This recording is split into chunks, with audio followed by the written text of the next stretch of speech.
So hello everyone, my name is Zahara Devi and I'm here with my beautiful friend and dear friend, Hannah Knight. She is an integrated sex, love, confidence, and relationship coach and an awakened priestess.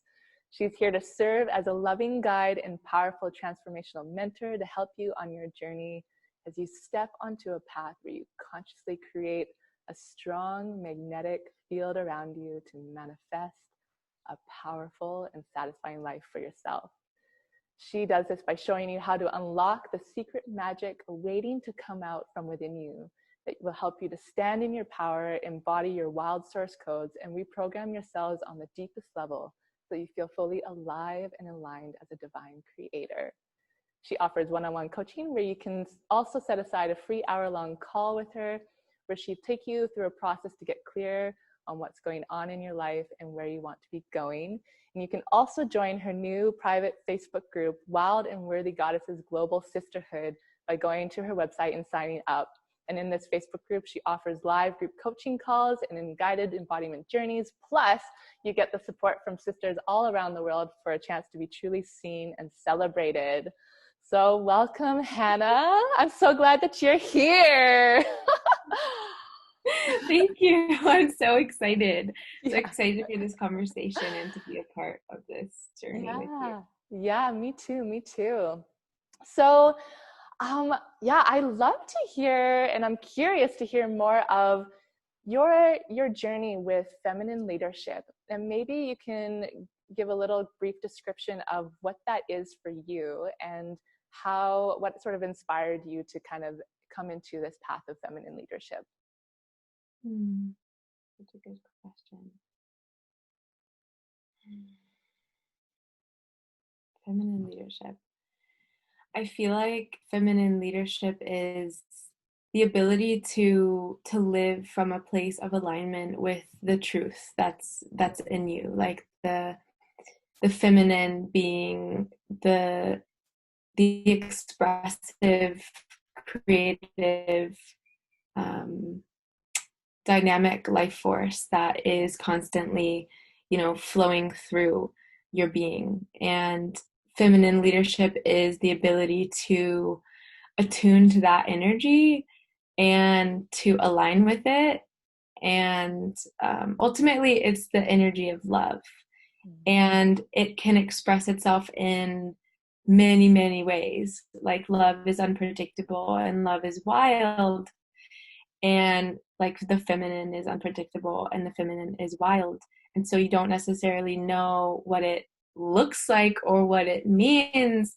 It's not something that you can like rationalize or explain necessarily. Like, the masculine is like this kind of, well, I mean, so we could think of it this way. We don't have to think of the masculine this way, but like, the opposite energy would be like the logic and like trying to figure everything out and being really linear and always being focused on a goal that really, I mean, this is like the shadow. This is like a shadow, is like being too goal oriented perhaps, and not really listening to what's authentic in each moment or what's really alive in each moment.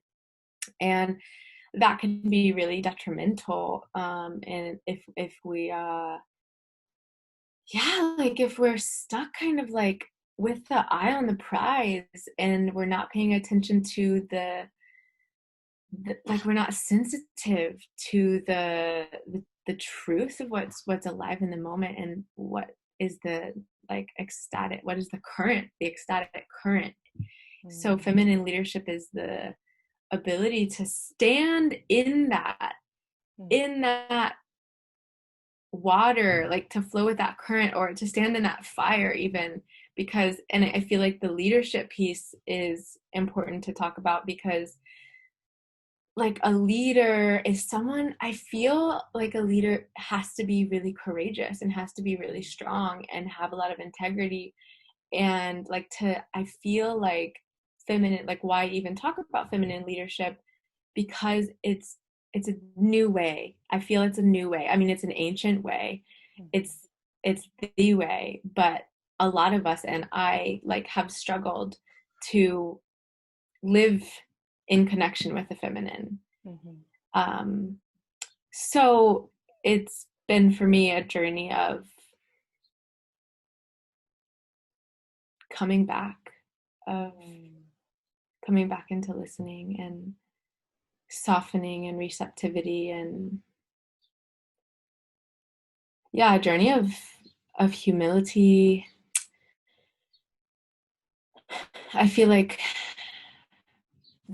yeah, you know, from a very young age, I had hits of downloads about life and inspiration, and feeling like a deep love for humanity and a deep love for life, that was so real and so profound and so magical and important, but it didn't really feel like that was valued in the world. Like I knew it was valuable. It's inherently valuable and it feels that way. But like growing up, I think I felt like it was, yeah, like I was confused about how to live my life and like who I was supposed to be, because I was receiving so many different messages about, you know, what my life path is supposed to look like. Yeah. Yeah, and I think that really ties into the way that our system and institutions really train our minds to think of that we have to know what we want, who we need to be, and it looks a certain way in order for it to be successful. In order to be a leader in this world, it has to look like going to university, has to look like giving your degrees and masters, and then, you know, working really hard to provide. And I think there's a different shift and a transition happening when it comes to actually, well, what is true and authentic to me if I'm coming back to that source of truth, like the bigger truth within myself and my soul, that doesn't actually have to look that way. And I think there's a big part when it comes to giving acknowledgement to the ways that that sort of feminine embodiment carries the life essence of creation. Everything is within creation, destruction, shadow, light, all of it is within that. So when we're coming back to that place of seeing ourselves wholly within that space, like our divine light and also the shadows that are maybe also life lessons and teachers, but you know, if we give more attention and praise and acknowledgement to the source of where that energy comes from, which is that feminine source that births life and creation, then it is able to open up in different opportunities and channels for feminine leadership, for leadership to look the way of how it is in its dynamic nature, you know, all encompassing. So yeah, I really love what you mentioned about that. It's super, super important and key, because I think there's a lot of nourishment that can come from our relationships as well, when we are able to tune in from that place of how we want to relate to that, and then how it can transform and shift so much of our relating to the world around us in our personal relationships that actually is more authentic and sourced from that inner power. Yeah, exactly. So how would you feel that, like, you're in your journey of coming into more of this feminine leadership and empowerment? How do you feel like it's really shifted you in your relationships throughout your life? Like, I'm curious to know a little bit more about your personal journey with that. Yeah, and there's so many different relationships. I feel like what's coming to me is the part of feminine leadership, or like speaking my truth, or embodying my truth, or embodying what's real, and my journey of just struggling to do that, because I felt like I didn't have permission to be who I was, or yeah, it's wrong in some way for me to express certain aspects of myself. You know, just all these beliefs that I was carrying about, and still carry about, yeah, like who I'm supposed to be. And it's really been a journey of loving myself and like reprogramming like my mind and my body to actually the truth, which is that this is a sacred divine experience, and what wants to come through me is powerful. Like,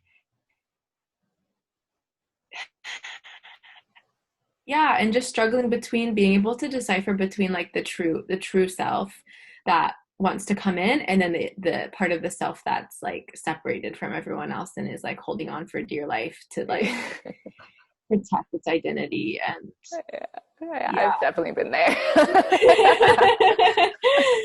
Yeah, and I think I still struggle with it. Like, even just talking now, like I find that my ability to like really channel that feminine, or to channel the divine, or to channel like the just to be what I am, Mm-hmm. is like sometimes difficult. Like, it on a actually like on a body level, like Mm-hmm. something happens in the body or in the nervous system. And so yoga was huge for me on that journey. Like, I found yoga when I was 16, and then I became a yoga teacher and found like Tantra, and the Tantric non-dual Tantric philosophy was a huge part of my journey, Mm-hmm. and helped me so much to just like actually transition from a life where I was focused on the outside to a life where I was turning inward, and Mm-hmm. becoming more aware of what was happening like moment to moment inside of me. And then I think really like becoming a yoga teacher and getting to teach people about the tantric philosophy and teach people about the divine, and like share my passion for like the sacredness of life and the universe, and seeing, feeling my own struggles with it, and also feeling other people's struggles with it and the world's struggle with it, made me want to just keep going and learn even more. And then I wanted to work with people one-on-one, so I did the coaching program, and I feel like that work, like that Layla Martin, and everyone in the field is sharing, has been so helpful for me to Mm-hmm. move through some of my just limited beliefs and patterns, Mm-hmm. around who I am and who I'm supposed to be here. Mm. Yeah. Yeah, I really can see and witness you embodying more of like who you are at your core, and how it really like is so colorfully filled in with all these different practices and ways of just tuning into moving beyond blocks and moving beyond the patterns or belief systems that are really hindering your ultimate truth from coming forth and really shining and radiating onto the world. So I really think like there's I think karmically over the generations, like women in particular, when it comes to really claiming and standing confidently in their voice and expressing through their voice in the world, it's a bit of it's a bit of a struggle, like mentally, energetically, emotionally. Like, we've had a lot of psychological imprints from the way that we've been molded into society around how we share. You know, don't be too loud, don't be too bold, you're going to emasculate if you do this, like don't manipulate, don't be small though, like be too big, or like all these different messages that kind of filter and confuse and muddy up like what's actually most important, which is just showing up and being love no matter who you are, and emanating as much kindness and love from that place, and welcoming other ways of being and people's perspectives that can just create so much connection and harmony if we allow ourselves that space to just like welcome people. So you mentioned about non-dual tantra, and I'm curious, maybe for some people that are unfamiliar with tantra or the different paths of tantra, and maybe you could just describe a little bit of your personal representation of what tantra is for you and how you like to live through the world in that space. Wow.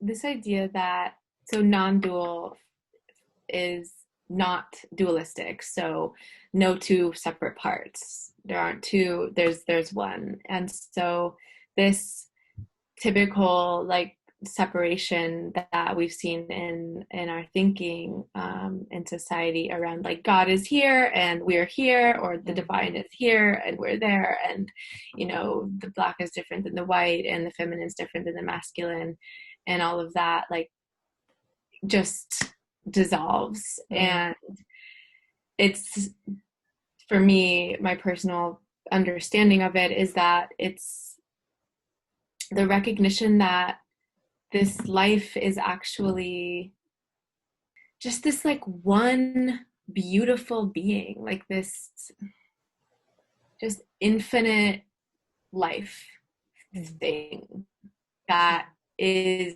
constantly birthing and being and creating and expressing, and we are, you know, a small piece of it. Like we're like this, like I'm like this small thing that's like within it, but really like it's so trippy, like it's all one. Like with the reality that I'm experiencing is just also the whole, and it's just like the divine can actually birth itself. It's actually birthing itself through us in every moment, as us and with us and for us. And yeah, it's just this like recognition, like everything is God, everything is the goddess, and my life actually is also like, it's the goddess is wanting to move through me, as me, as everyone. And when we can align, I mean, same thing I was saying earlier, when we can align to that, then we can create, or we can experience, or like tap into the beautiful, abundant, harmonious, ecstatic magic. Yeah. That is what we all long for. Right. That we all long to be merged with. So, and that feels, and that feels really good. Like when you're in that place, it just feels so like real, and you're whole, and it's like connection, and you're no longer feeling like a separate like identity that's like, yeah, trying to just make it in the world, but you actually feel, yeah, it's like, it's indescribable. Yeah, I really love the way you described that, because yeah, it's almost like we are a universe within a universe, right? And within this individualized experience, because we're walking, you know, this person is over here, but ultimately we are this, coming from the same source. We are the same atoms. We are still breathing in the same particles that is in all creation, and we are the creator of that.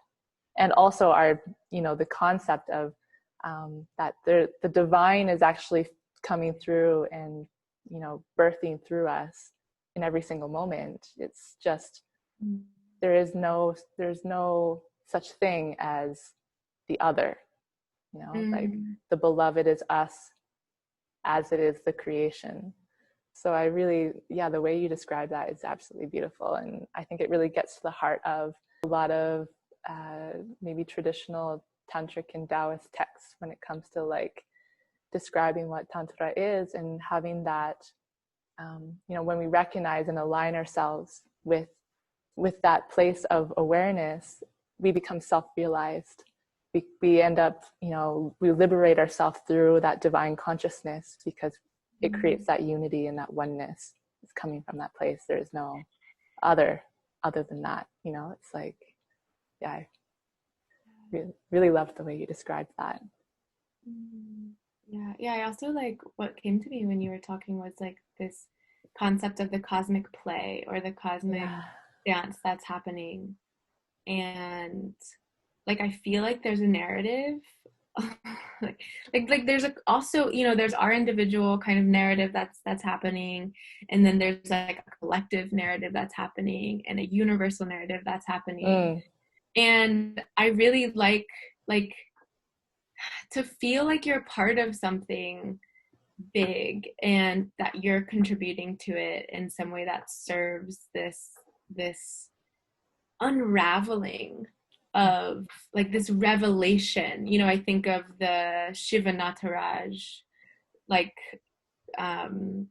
you know, the position that Shiva Nataraj is in, like if you see a statue of it. That's the dancing Shiva, yeah? The dancing Shiva. Yeah, Yeah, so where like describe it. yeah, I remember learning about this in my yoga training, which was a long time ago, so I might be getting like some of it wrong, but what I remember my teacher Leela saying, which I love her name because her name literally in Sanskrit means like the cosmic divine play. Yeah. and she described it as like Shiva, you know, his leg is like, oh, I don't know if you can, I can't really show you, but like he's got his leg crossed over the front of his body. And she was saying like, this is a gesture of like, this symbolizes like that sometimes there's like, the divine is like in hiding in a way. And then it like reveal, like it can like open its leg and like it like reveals also. And it's this like constant like concealment and revelation of the divine that's so exquisite. Anyway, so I like, you know, I'm really feeling how like right now in the world, like so much is happening on a collective level and everyone's feeling that. Like most everyone's like feeling like, okay, there's like a narrative or there's like a thing that's like wanting to be birthed or it's like it's being revealed and it's constantly, but you know, when pandemics or when things happen that's like hitting the whole world or like everyone's talking about it, it's like quite apparent, at least to me, and maybe that's just part of how the goddess expresses through me is like this connection with the narrative and the story of humanity, of like the evolution of consciousness and like like the drama, the divine drama of what is this romance that's happening? Like passion and name and I like the words you use, concealment and revelation. And when it comes to the collective narrative or the personal narrative, it's almost like the way that the subconscious is navigating our personal experiences. And it's also just in tune with how that plays out in a universal sense, in a global sense, the way that we, you know, it's like that saying that, you know, if someone wakes up in a bad mood and then they end up throwing their garbage can over, but then it crashes into a car, and then that person in the car gets angry, and then they have road rage, and it passes on to the next person throughout the day. It's like this domino effect. So it's almost like there's this, the way that our narrative really filters through the collective and how we imprint each other. It's almost like this divine orchestration of like over drama, you know, that is all part of the divine plan of the goddess or, you know, the creator, like, you know, the universe, whatever word you want to put to it. And it's so interesting how we have like the access to our choices within that, but then also that there's this like divine surrender within just what's being played out. Divine surrender. Yeah, totally. So I would love to dive a little deeper around, maybe we could dive into what are some of the ways, like maybe some examples of how we conceal and reveal within our embodiment, and how the subconscious really plays out in our embodiment through that way. Well, what's coming to me is like, I feel like we conceal a lot. Like in our relationships or just in our daily life, or like all the time in our relationships, just being out in the world, like what's coming to me is this vision of like, you know, being in a group setting and expressing ourselves or dancing or the way that we make love or like admitting what it is that we really, really want, or holding ourselves back, like in way, just like not being honest with ourselves about what's true. And projecting shit onto others, like projecting like judgment of others, and like rejection of others, which is really just like a judgment of ourselves, and an unwillingness to love parts of ourselves that are real and that are there. I think that on a like you're talking about the subconscious, so like on like a biological level in the brain, you know, like we have animal bodies, and so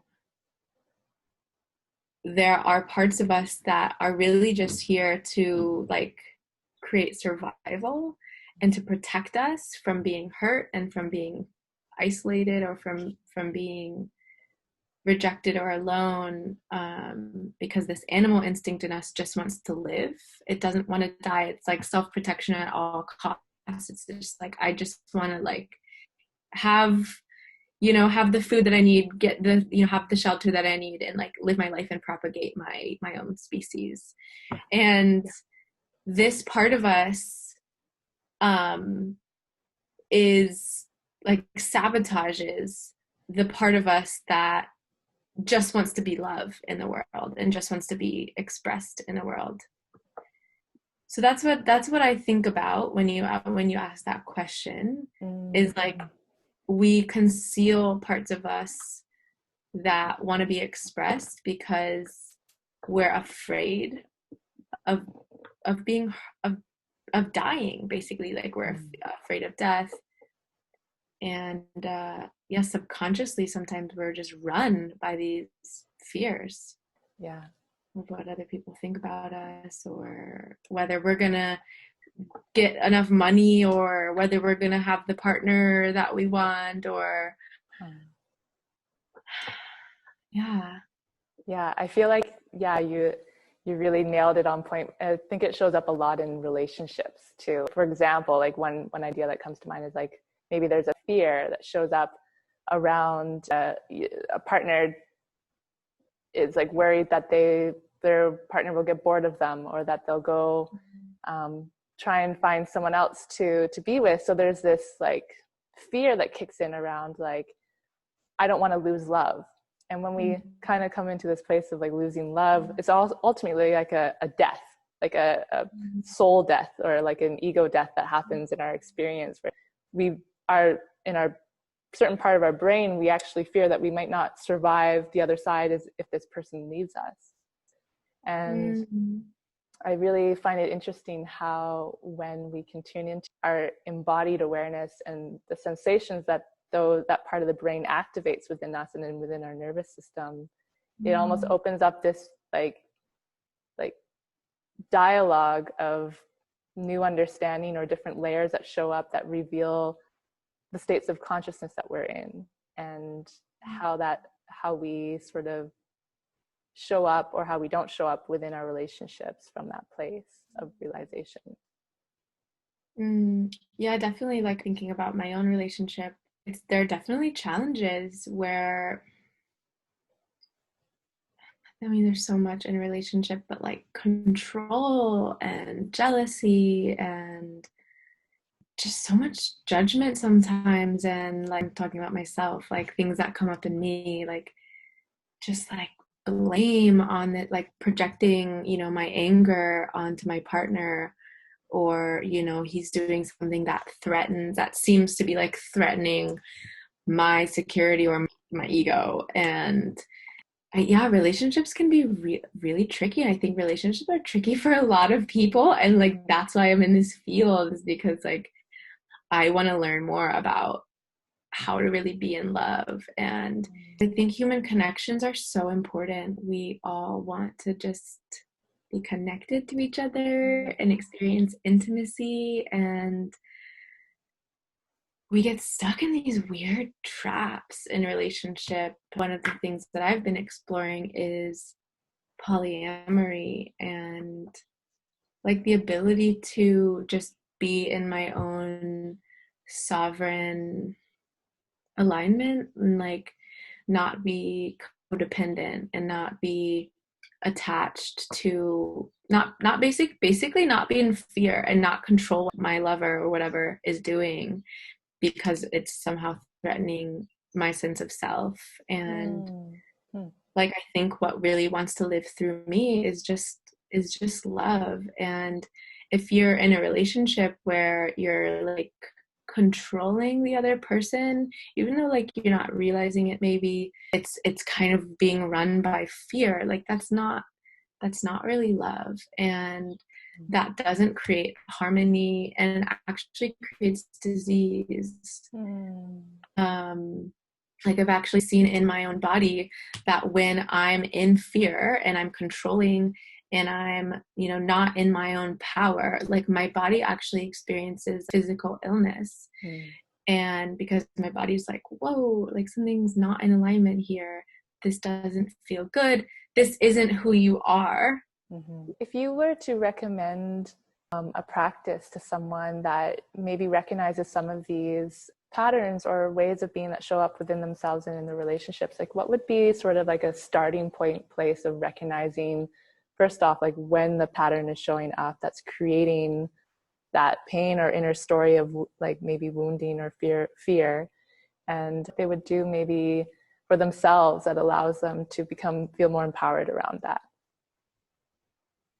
Good question. Well, yeah, I mean, I guess the first step is just to become aware if you're noticing a pattern. Obviously, yeah, you have to know that something's up and be sensitive enough to like feel that something's out of alignment. And sometimes that shows in through your emotions, like anger or feeling like anger is a big one for me. Just feeling irritated at people or judging people like is usually a sign that like you're not feeling safe. And it could mean lots of other things too. But yeah, just noticing that you're feeling insecure and just fucking owning it. Like just owning that it's true. Just being like, wow, like this is happening for me. Like I feel this. And of course, to have compassion for yourself and just be like, yeah, like I feel self-hate and punishment is not often very helpful for anything. So it's never really a good idea to like get mad at yourself for feeling certain ways, or acting certain ways, but just, yeah, like self-acceptance, first of all, is a really good step. And I'd say taking time for yourself, like take a step back. As hard as it is when you're in a relationship where you're like feeling really needy, or especially if you tend to be wanting to be inside the relationship all the time and controlling and attaching and everything like that, then it's just like step the fuck back, like take some time to be with yourself and explore what's happening, whether it's with a coach or whether it's journaling or meditating or talking to yourself. But like one practice that I would suggest is I wish there was a better name for that. I'm going to come up with a better name for this practice, but like aspecting or doing like just felt therapy. So when you take, a couple pillows and you sit on one of the pillows and you put the pillow in front of you and you're basically tuning into the piece of yourself that's alive, the piece of yourself that's charged, the piece of yourself that's feeling insecure or whatever, and you're projecting that piece onto the pillow in front of you as though it were a living identity, a living being that you can get to know, that you can dialogue with, and then actually dialoguing with it. I find that really, really helpful and really easy because it creates so much clarity about what are the real feelings, what are the beliefs that are coming up. And that just kind of clears the system, I find, and you can really create like I feel it's a very nourishing process because it's kind of like doing therapy with yourself. Like yeah, totally. You're just getting to get everything out. Yeah, it's like this unfiltered sort of like blah, out onto the Yeah. pillow, so that there's more spaciousness created internally to have the things, the conversations and the energy and the intentions with your partner that are not coming from that place of like struggle, or not coming from that place of like angst and anger or sadness Yeah. or whatever's showing up. Yeah, exactly. Exactly. And then I feel like a big piece is knowing what you want. Mm-hmm. A lot of people, I think, don't know what they really want. Mm-hmm. And like they do, but it's not clear because there's so much convoluted thoughts and beliefs on top of it. And, you know, I really want to be with this person, or I really want like this kind of relationship, or I really want like this career. But really, like when I take clients on journeys and like and asking like, well, what is it that you really, really desire? And kind of keep going with that question, well, what's underneath that? Or like, well, why do you want that? What would you have if you had that? Like, it's something like deeper than just having this relationship, or just, it's like this desire that everyone has to just be fully alive and aligned with the love that they are, Mm-hmm. and to be like a conduit for that. And I feel like it's really important for people to really take a look at why they want the things that they want. It's interesting how what we think that we desire, what we want, um, we think that we know, but ultimately, like when we search beneath that, there's usually, not all the time, but usually there's some sort of layer or feeling that is more encompassing to an ultimate desire that would be more fulfilling than the thing that we think. Because what you're mentioning around the things that we think are convoluted with so many other like narratives and projections of how how we were told to live by, and standards that we should be having, that sometimes when we think that we want a relationship with someone else, sometimes underneath that it's a feeling of, actually, I really desire to feel that access to love or joy that all the time within me, and that's more of a priority to me right now in this moment than having a relationship. Sometimes it's like it reveals so much more underneath that intention when we can tune into that. So Mm-hmm. Yeah, and what's coming to me is like with this aspecting process that I was talking about, like one of my favorite practices to do and to coach, which I got from Layla Martin, is embodying your queen. And so actually channeling the part of yourself that you really want. Your queen is the part of you that, it's like the part of you that you wish that you could embody all the time, or that you want to be embodying all the time. She's confident, she's aligned, she's wise, she's powerful, she's clear, like whatever. It's different for everyone, but this higher expression of you. And to take the pillow and to tune in with that energy and project her and meet her. What is she like? How would she deal with this situation? How does she want to move through your life? What does she have to say about it? Mm-hmm. I love that practice. Mm-hmm. Yeah. Yeah. Yeah. What's sort of like a struggle that you notice that shows up for people when they are, for example, seeking a partnership? Like, what's the main struggle or number one obstacle that you've heard or that you've witnessed, or that keeps showing up that you notice is a common theme for people that have that intention? Okay, a common theme is like people attract or find themselves in partnerships with people that don't support their highest expression. So it's a worthiness piece, I feel. And it's an unworthiness piece of like a lot of what I see is people don't really feel like they can have an amazing partner who meets them on all the levels that they want to be met. And what's happening is that because of whatever trauma or conditioning from society or from their upbringing or whatever, there's something that's telling them inside that they're not worthy of being seen, of being loved, of being understood, of being held, of being supported. And the key is, like, they don't have that relationship with themselves. Like, they don't, like, on a conscious level, yeah, they know that they're important, but on an unconscious level, there are like these old stories and old feelings of just like low self-worth and lack of self-love, that's actually running the show, and is actually magnetizing people to them that match that vibration.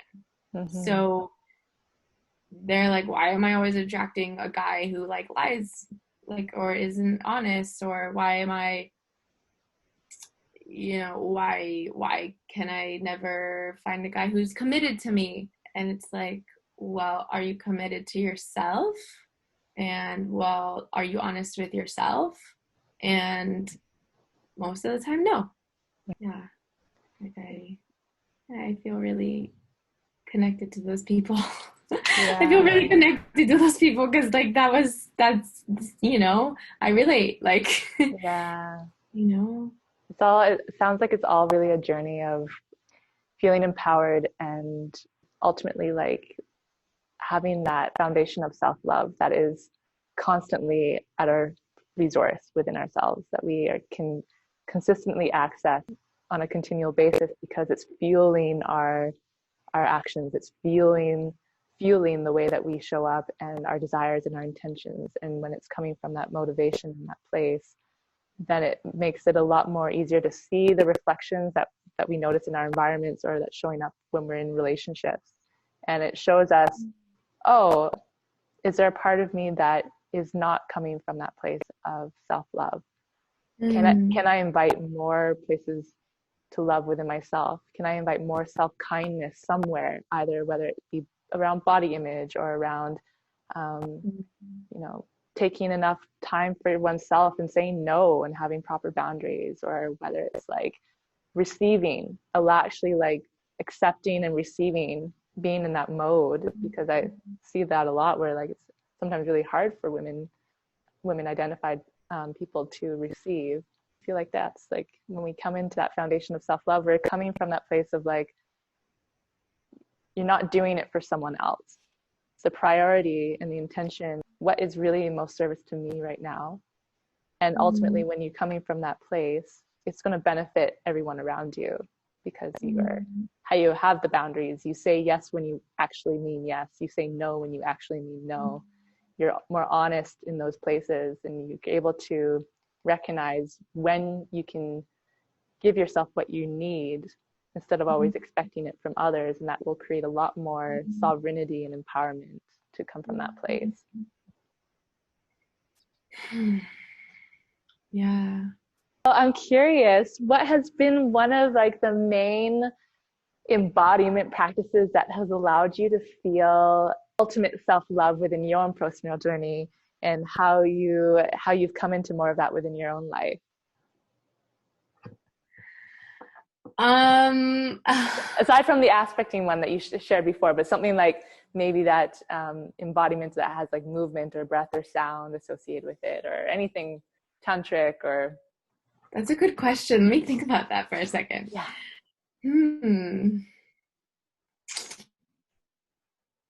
I don't know what my favorite is. Okay, what has been the most when a time of that you were maybe struggling the most when it comes to like self-love? What do you feel? You mentioned around worthiness. What has been the most beneficial or most transformative self-love practice that you have felt in your body and that your body has been able to feel? Maybe it's not super fun or juicy compared to like self-pleasuring or like dancing or breast massage or something, but honestly, just allowing myself to break, just allowing myself to like break open. Yeah, like, to actually feel the sensations that are in my body, in my heart, or in my womb, or whatever, like to feel the pain, to feel the grief, or the whatever the fuck, the fear, and just to breathe, just to be like, like, it's okay.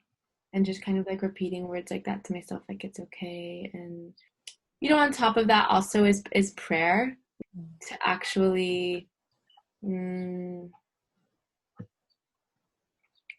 like do sex magic and actually like send out a prayer of transformation or whatever it is that your heart deeply, deeply wants, and just kind of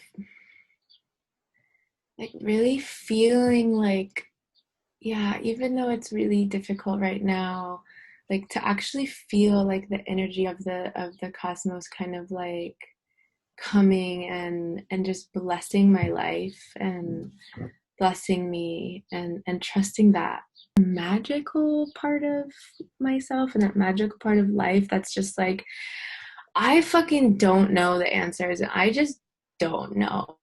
And I don't know what to do or whatever, but like I trust and so yeah, it's like surrender.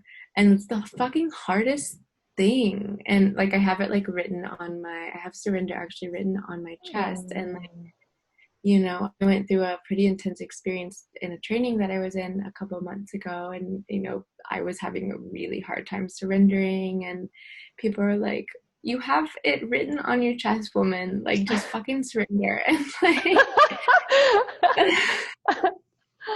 but it's like, I think just like being honest, surrendering to the part of yourself that's like weak or that doesn't know. And yeah. Yeah, and to feel like, so for me, the having connection with the sensations in your body is important, to actually be able to tune into like what is the actual quality of the sensation that I'm feeling here.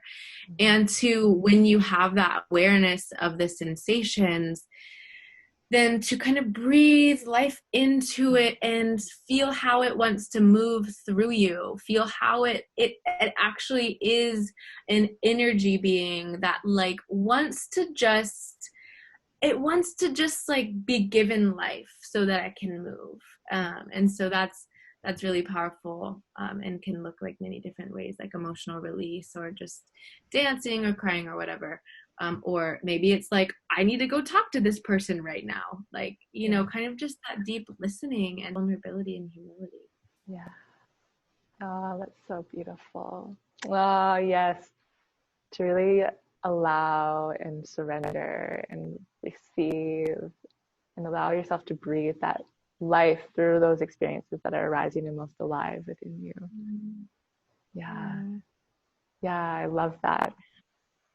Yeah, I feel like that's what's so beautiful about like having a coach. I love working with someone else who can hold the space for me, actually, because what's so powerful is just being held and being able to be like, this is what I'm feeling in my body, and these are the emotions that are coming up, and these are the thoughts that are coming up. And to have that person be like, yeah, just like allow that, welcome it, like let's bring love to it, like what is this, and explore it in this way that's like, gentle and soft and loving. Like I just think it's the most healing thing.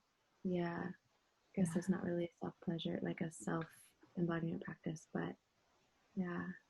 Well, as you mentioned, it comes through with dance or crying, or I think when we actually allow ourselves the space to be and to feel, as you were mentioning, we give time and space to feel grief, to cry in our pillow if we need to, and to rest in our experience.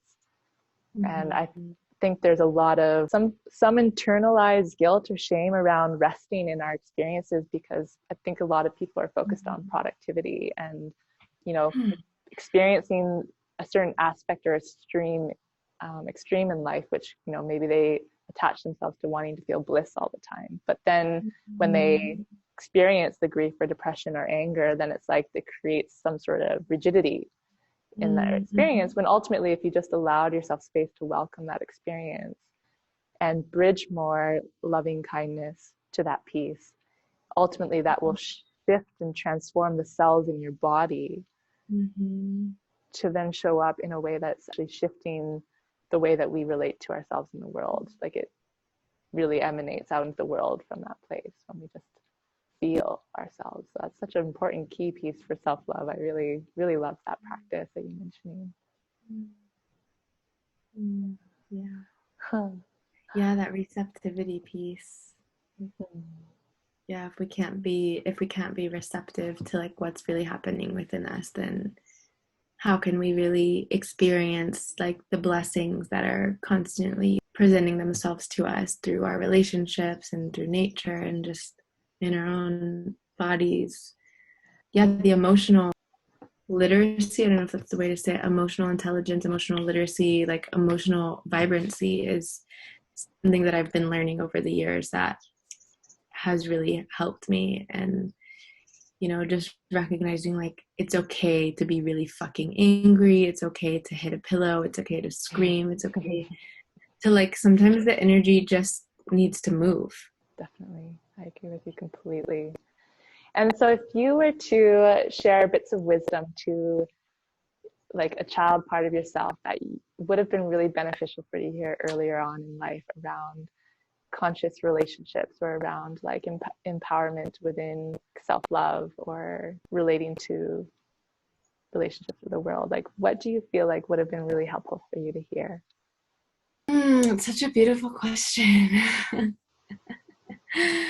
um I think I would have liked to hear, as a child, I would have liked to hear that the world is safe. I'm safe. Um, like that it's safe to be who I am, that it's safe to express myself. I have permission to, yeah, like be free, freely expressing. Yeah, I would have loved to hear that as a child.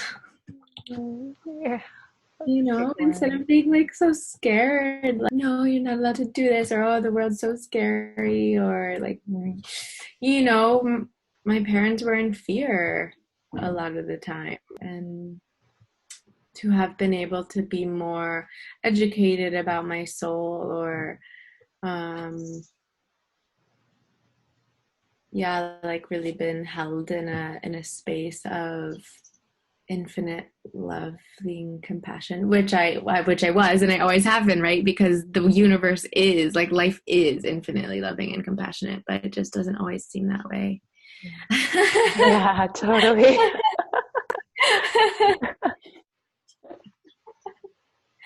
Yeah. Yeah, that's so beautiful. Yeah, I am just sending that inner child piece and my own inner child piece, like just receiving those words, and I'm also just emanating so much love and um, just grace for that, to feel like safe enough, you know, to be and accepted and just to like be welcomed just as you are.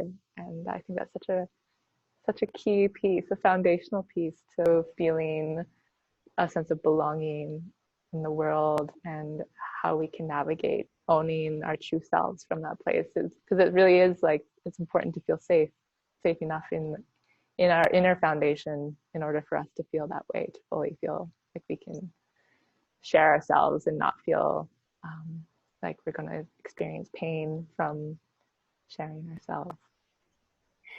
Yeah, and knowing who we are as divine life, that's what creates the safety. Is like, okay, I can express who I am, and I may not be physically safe, like genuinely, like it's not always physically safe to be who we are, but it's safe when we know who we are as spirit, or whatever you want to call that, as consciousness. We're just vehicle, like we're just spirit, and these bodies, these personalities, like Hannah is just a vehicle for something that wants to move through. And in that knowledge, like deep knowledge and deep knowing in every moment, I'm safe. Like I'm safe as a soul, even if I die, even if I lose everything.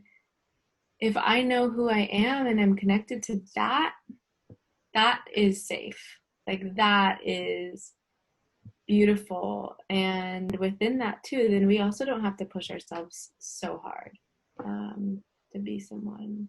So amazing.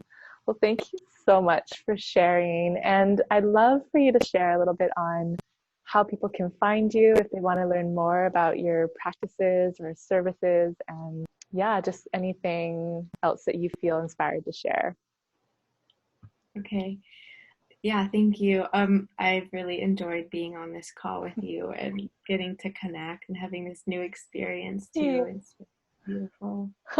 Um, the way that people can probably contact me the best would be to head to my website because it's just simple. It's my name.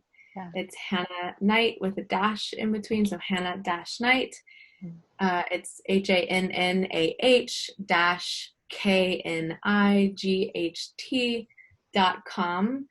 And yeah, like you announced in the beginning, I offer free calls with people who are interested in learning more about what I do or just want to like connect. So they can on my website they can apply for that call, and that's really easy process, and I'd be happy to talk with anyone. And the other thing is like it's not created yet, but I am creating the Facebook group, and I'm hoping to my plan is to create one for men and one for women. For men and one for women. Yeah. That's fantastic. And I'll probably in the next couple of weeks or months like have a link to that in my website, so that people can join that way. And it's called Wild and Worthy Goddesses, or I might call it like Wild and Worthy Men of the World or something like that. Yeah. And I think that will be a really good way for people to connect with me. And like I really want to create a safe space where people who resonate with me to come and just like interact with each other and like support each other and celebrate each other, and then also a space where people can come with their challenges and their struggles, and I can kind of tune in and see if there's any like offering that I can give to help them like embody their truth. Yeah. Amazing. That all sounds so amazing. Yeah, and the other thing I wanted to say is like I have a calling that I'm listening to and kind of building up like my readiness to do it, but I do think I will also create a YouTube channel. Yes. So it's already like it's in the plan, I'm just kind of like getting there. It's all in good timing, and so anyone listening, definitely find me on YouTube, and I'm really excited to start that journey. Yes, queen. Oh, I can just like see the light lighting up as you're speaking about it. Yes. More. Yes, please. Yeah, wonderful. So yeah, for anyone who just wants more guidance with that, I'll place Hannah's website link in the description below, and you can contact her through that means and reach out to her anytime you'd like. And yeah, I'm so grateful that you came on today and got to share such beautiful insights and your experiential wisdom that I just feel is benefiting everyone and like just so many people in the world. So thank you so much. I really appreciate it. Thank you for having me.